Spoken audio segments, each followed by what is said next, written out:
તમારી સરકારે તમારા સૌ માટે મોડે સુધી ગરબા રમવા લેવાની છૂટ આપવાની વાત સાંભળીને અનેક લોકોના પેટમાં દુખવા માંડ્યું. એનું શું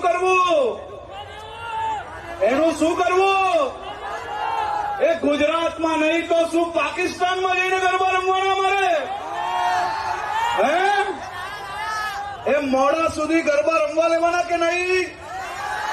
તો બધા જ એક સાથે બોલ માડી અંબે,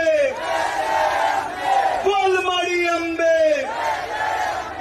ગયા વર્ષે બી મોડે સુધી ગરબા રમેલા તમે? કેમ રમેલા? આનંદ આવેલો? અને આ વર્ષે આનંદ જ આનંદ આવશે. 9 દિવસ તમારા માટે બધી જ વ્યવસ્થાઓ કરવામાં આવી છે. પરંતુ સાંજ સમાચાર ફેસબુક પેજને લાઇક કરો, વિડીયો શેર કરો અને વધુ વિગતવાર સમાચાર માટે sanssamachar.net વિઝિટ કરો.